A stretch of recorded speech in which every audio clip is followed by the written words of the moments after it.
Salam, salve, salam sejahtera untuk kita semua. Perkenalkan, nama saya Carlos Roberto Yusuf Labipura dengan NIM 2422511091. Di sini saya akan mempresentasikan hasil kerja proposal saya dengan judul yang saya ambil, pengaruh penggunaan teknologi mobile learning dalam pembelajaran terhadap hasil belajar siswa-siswi di SMA Negeri 2 Nunukan. Bab 1 pendahuluan. 1.1 latar belakang. Perkembangan teknologi informasi dan komunikasi di era digital saat ini telah membawa perubahan yang sangat signifikan dalam berbagai bidang kehidupan, termasuk dalam bidang pendidikan. Pemanfaatan teknologi tidak hanya terbatas pada sarana komunikasi, tetapi juga telah menjadi bagian penting dalam proses pembelajaran. Salah satu bentuk pemanfaatan teknologi dalam pendidikan adalah penggunaan mobile learning, yaitu pembelajaran yang memanfaatkan peran mobil seperti smartphone dan tablet. 1.2 Rumusan masalah. Rumusan masalah yang pertama, apakah terdapat pengaruh yang signifikan antara penggunaan teknologi mobile learning terhadap hasil belajar siswi di SMA Negeri 2 Nunukan. Yang kedua, apa saja kendala yang dihadapi siswa-siswi dalam pemanfaatan teknologi mobile learning. Tujuan penelitian mengukur tingkat pengaruh penggunaan teknologi mobile learning terhadap hasil belajar siswa-siswi. Yang kedua, menganalisis efektivitas perangkat bergerak sebagai media pembelajaran di tingkat SMA. 1.4 Manfaat penelitian. Manfaat penelitian yang pertama, bagi siswa meningkatkan motivasi dan kemandirian belajar melalui pemanfaatan teknologi yang akrab dengan keseharian mereka.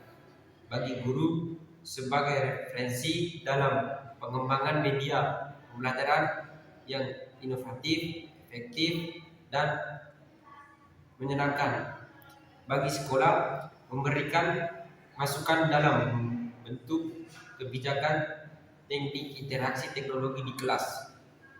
Bab 2 Tinjauan pustaka. 2.1 Mobile learning. Mobile learning didefinisikan sebagai pembelajaran yang memanfaatkan perangkat teknologi portabel seperti smartphone atau tablet. Karakteristik utamanya adalah portabilitas, aksesibilitas. 2 Tinjauan pustaka. 2.1 Mobile learning. Mobile learning didefinisikan sebagai pembelajaran yang memanfaatkan perangkat teknologi portabel seperti smartphone atau tablet. Karakteristik utamanya adalah portabilitas dan aksesibilitas. A. Tahapan memahami, akses materi cepat. B. Tahapan mengaplikasi, kolaborasi digital. C. Tahap konstruksi, produksi kreatif. D. Tahapan merefleksi. 2.2 Hasil belajar. Hasil belajar adalah perubahan perilaku dan penguasaan materi yang diciptakan siswa-siswi setelah mengikuti proses pembelajaran yang biasanya diukur melalui tes kognitif atau nilai ujian, observasi efektif atau sikap, dan psikotoprik atau keterampilan. A. Hasil belajar kognitif berdasarkan level solo. B.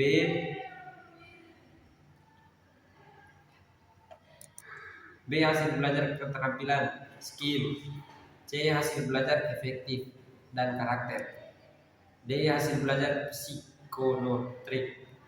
2.3 Hipotesis penelitian. Poin yang pertama, hipotesis utama atau hipotesis kerja.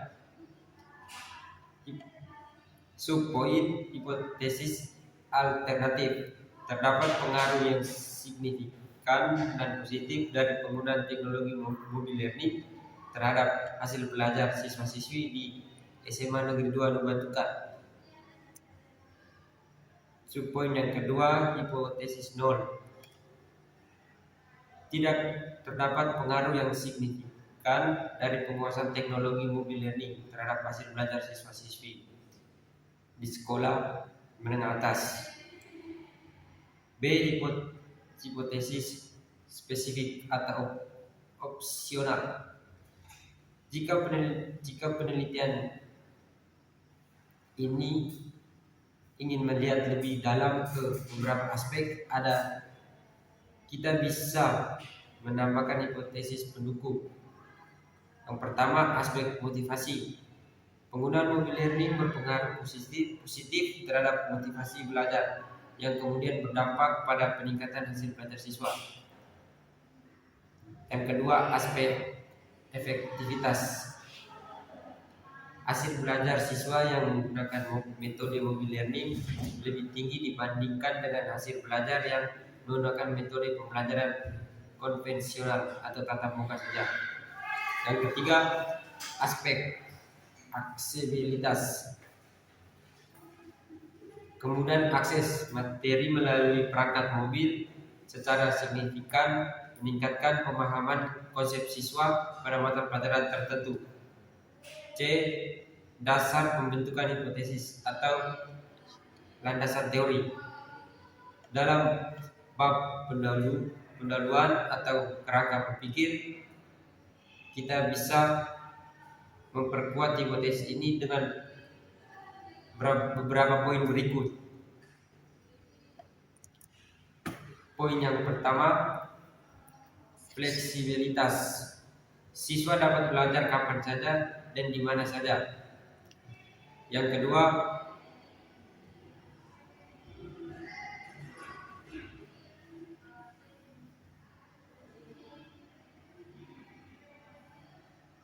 interaktivitas. Fitur multimedia atau video, kuis interaktif, simulasi dalam mobile learning membuat materi lebih mudah diserap daripada tes statis. Yang ketiga, keterlibatan. Penggunaan gawai atau smartphone meningkatkan keterampilan siswa karena media tersebut sangat dekat dengan keseharian mereka. Bab 3, metodologi penelitian 3.1. Metode penelitian. A. Pendekatan dan jenis penelitian. Poin yang pertama, pendekatan kuantitatif karena bertujuan menguji hipotesis dan mengukur pengaruh antar variabel menggunakan data statistik. Yang kedua, jenis penelitian eksperimen semu.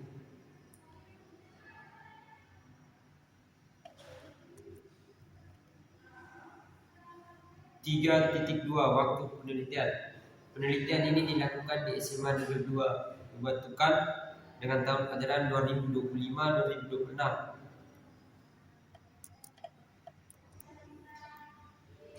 3.3 Tempat penelitian. Penelitian ini dilaksanakan di SMA Negeri 2 Nubantukan yang berada di Jalan Trans Lembata, Kelurahan Lewa Barat, Kecamatan Nubantukan, Kabupaten Lembata, Nusa Tenggara Timur. 3.4 Poin yang pertama, variabel bebas. Variabel penelitian.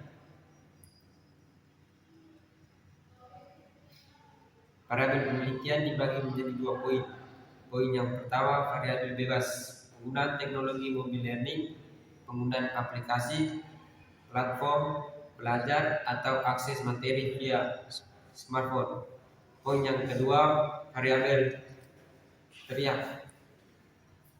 Hasil belajar siswa meliputi nilai kognitif atau akademik. 3.5 Populasi dan sampel.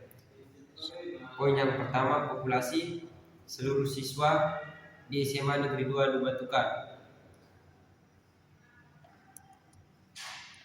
Poin yang kedua, sampai 2 kelas yang memiliki karakteristik kemampuan awal yang setara. Poin yang ketiga, kelas eksperimen, pembelajaran menggunakan mobile learning. Poin yang keempat, kelas kontrol, pembelajaran menggunakan metode konvensional atau ceramah tatap muka tanpa optimalisasi perangkat mobil. 3.6 Teknik pengumpulan data. Teknik pengumpulan data ini dibagi menjadi beberapa poin. Poin yang pertama, tes. Subpoinnya bertes dilakukan sebelum. Perlakuan untuk mengetahui kemampuan awal. Subpoin yang kedua, post test dilakukan setelah perlakuan untuk mengukur hasil belajar. Poin yang kedua, angket untuk mengukur persepsi siswa terhadap kemudahan dan efektivitas penggunaan mobile learning. Poin yang ketiga, observasi untuk mengamati keterlibatan siswa selama proses pembelajaran berlangsung. 3.7 Strategi pembelajaran. Strategi pembelajaran aktif membuat siswa meningkatkan kreativitas dengan bertukar ide, belajar berdebat dan dengan sehat, mendengarkan pendapat orang lain dan berkomunikasi. Di sini strategi pembelajaran menggunakan siklus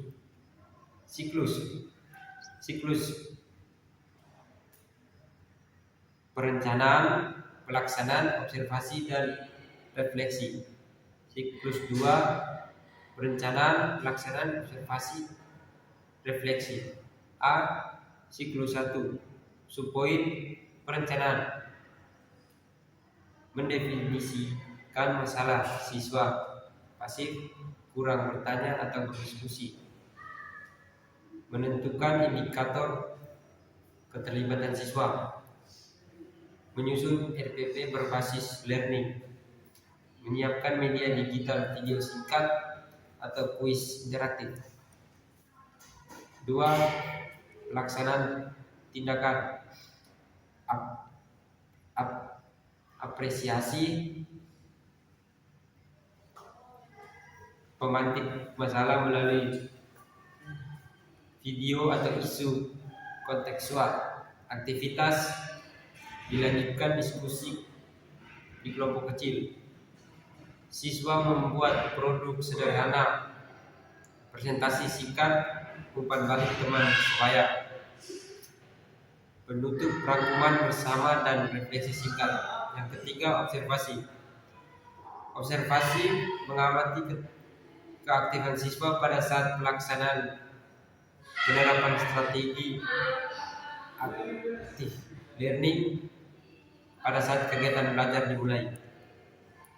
4. Refleksi, meneliti keaktifan siswa dalam kelas,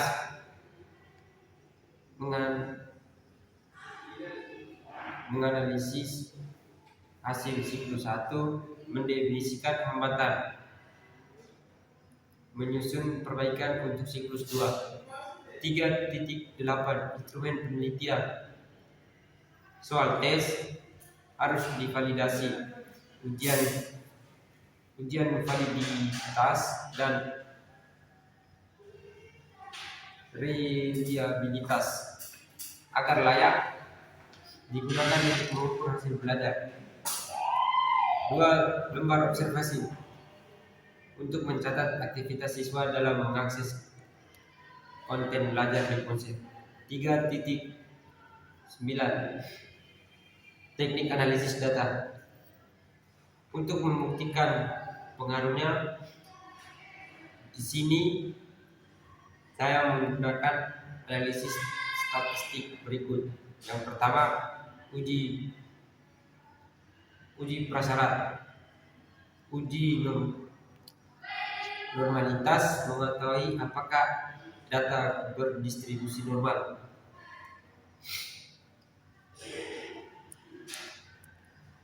Dua, uji hipotesis.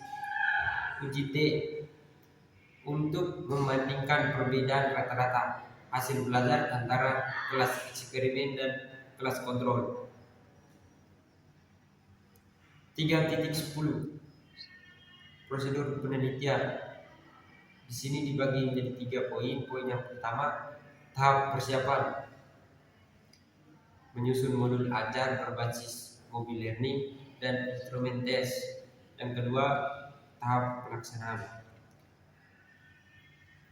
memberikan pertes, melakukan pembelajaran selama beberapa pertemuan, dan memberikan post test.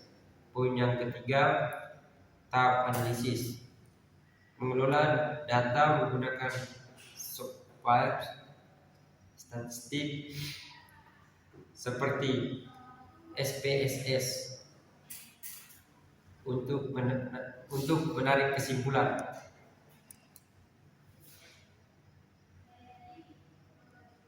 Dua, tahap pelaksanaan, memberikan protes, melakukan pembelajaran selama beberapa pertemuan, dan memberikan post test. Tiga, tahap analisis, mengelola data menggunakan software statistik seperti SPSS untuk menarik kesimpulan. Hanya itu hasil kerja saya. Saya tutup presentasi saya ini dengan berkat Tuhan.